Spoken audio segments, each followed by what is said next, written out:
नमस्कार, मैं आर के सक्सेना मास्टरमाइंड कोचिंग रीवा के एजुकेशनल यूट्यूब चैनल में एक बार पुनः आपका स्वागत और अभिनंदन करता हूं।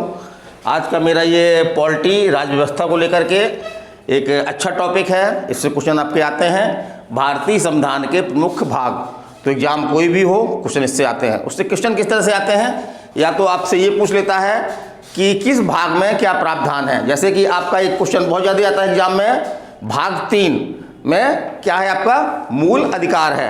इसी तरह से भाग 4 का में जो है क्या है आपके मूल कर्तव्य हैं। या नागरिकता संबंधी प्रावधान हमारे संविधान के किस भाग में है, नागरिकता संबंधी प्रावधान किस भाग में है, 2 में है ना।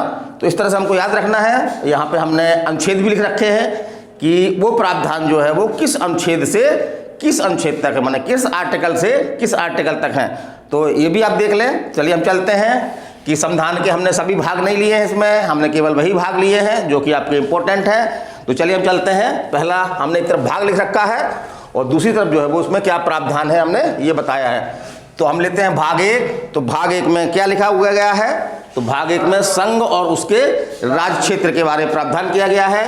ये आपके किस अनुच्छेद से किस अनुच्छेद तक में है, अनुच्छेद 1 से लेकर के 4 तक में है। अनुच्छेद 1 से लेकर के 4 तक में है। और इसमें मुख्य रूप से अनुच्छेद 1 में ये क्वेश्चन बनता है आपका कि भारत क्या है। तो अनुच्छेद 1 में ये कहा गया है कि भारत क्या है, भारत राज्यों का संघ है। तो ये आपके क्वेश्चन आता है एग्जाम में कि भारत क्या है, एक विकल्प आपका रहेगा राज्यों का संघ है।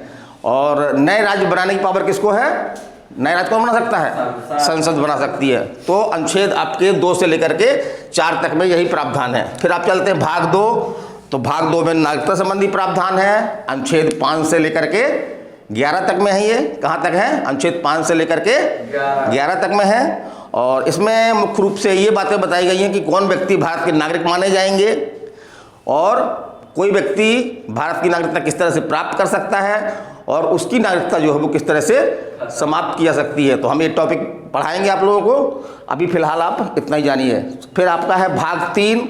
तो भाग 3 में आपके मूल अधिकार दिए गए हैं, फंडामेंटल राइट, और किस आर्टिकल से किस आर्टिकल तक दिए गए हैं। ये एग्जाम में पूछा गया है कि मूल अधिकार का उल्लेख संविधान के किस अनुच्छेद से किस आर्टिकल से किस आर्टिकल तक है। तो कहाँ तक है आपका, अनुच्छेद 12 से लेकर के अनुच्छेद 35 तक। फिर आप चलिए भाग 4।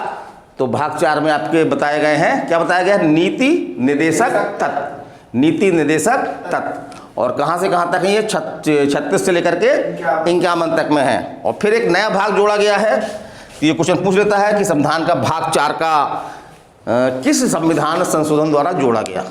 तो ये आपका ये है, लिख लीजिए आप लोग, 42वें संविधान संशोधन द्वारा जोड़ा गया। ये 42वां संविधान संशोधन द्वारा जो है वो संविधान का भाग 4 का जोड़ा गया है। और इसमें क्या है तो हमने बता ही दिया आपका। इसमें मूल कर्तव्य हैं, हमारे जो नागरिक हैं उनकी कुछ ड्यूटी है, फंडामेंटल ड्यूटी है, उनके बारे में उल्लेख है। और अनुच्छेद 51 का में ये सभी ड्यूटी बताई गई हैं। तो ये आप ध्यान रखिएगा। और अगला चलते हैं हम संविधान का भाग 5। तो भाग 5 जो है आपके संघात्मक शासन, संघ, वो संघ के बारे में है। तो संघ के क्या शक्तियां हैं उसके बारे में प्रावधान है। अनुच्छेद कहाँ से 52 से लेकर के 51 तक। जैसे राष्ट्रपति वगैरह के प्रावधान है, इसमें उपराष्ट्रपति के प्रावधान है। फिर भाग 6, भाग 6 में आपका क्या है, राज्य है ना। किस अनुच्छेद से किस अनुच्छेद तक में है, अनुच्छेद बताइए, अनुच्छेद 152 से लेकर के 237 तक। फिर भाग 18 है आपका। तो भाग 8 है आपका। 8 में क्या है, संघ राज्य क्षेत्र, संघ राज्य क्षेत्र मतलब केंद्र शासित प्रदेश जो है उनके बारे में प्रावधान किया गया है। अनुच्छेद 239 से लेकर के 242 तक। फिर भाग 11 है आपका। तो इसमें भारत में जो है वो संघात्मक शासन प्रणाली अपनाई गई है। इसमें केंद्र राज्यों के बीच संबंधों का जो है स्पष्ट वर्णन किया गया है। तो अनुच्छेद भाग आपका 11 जो है वो केंद्र राज्य या संघ राज्य संबंध से है। और कहाँ से कहाँ तक है आपका ये, अनुच्छेद 245 से 263 तक में है। आर्टिकल 245 से 263। फिर हम चलते हैं, अगला देखते हैं भाग 14। तो भाग 14 में जो है वो संघ और राज्यों के अधीन सेवाएं, जो संघ और राज्यों के अधीन जो सेवाएं काम करती हैं उनके बारे में प्रावधान किया गया है।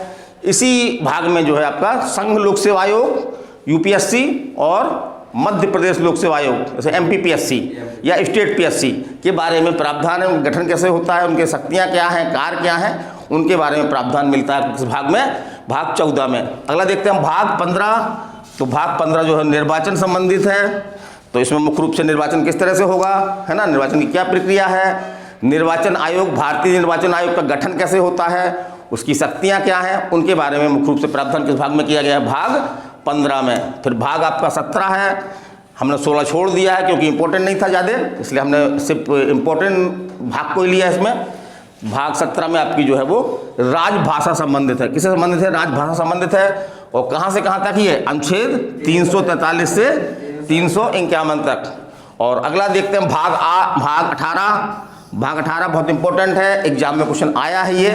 तो भाग 18 में क्या है, आपातकालीन प्रावधान। कहाँ से कहाँ तक है आपका ये, अनुच्छेद 352 से 360 तक। और जैसा हमने बताया था आप लोगों को पहले भी कि आपात जो है वो 3 तरह का होता है, अनुच्छेद 352 राष्ट्रीय आपात, अनुच्छेद 356 राष्ट्रपति शासन, और अनुच्छेद 360 वित्तीय आपात। कौन सा आपात, वित्तीय आपात। फिर हम चलते हैं भाग 20।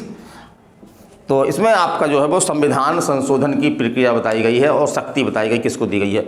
तो संविधान में संशोधन करने की शक्ति किसको प्राप्त है, संसद को प्राप्त है। और उसकी क्या प्रक्रिया है वो आपका किस अनुच्छेद में बताई गई है, अनुच्छेद 368 में। तो मेरा छोटा सा वीडियो था, पॉलिटी का वीडियो था, छोटा था लेकिन बहुत इंपॉर्टेंट था, इसको आप देख लें, इससे क्वेश्चन एग्जाम में आपके आते हैं। तो मैं आपसे विदाई लेता हूँ, आर के सक्सेना, मास्टरमाइंड कोचिंग रीवा।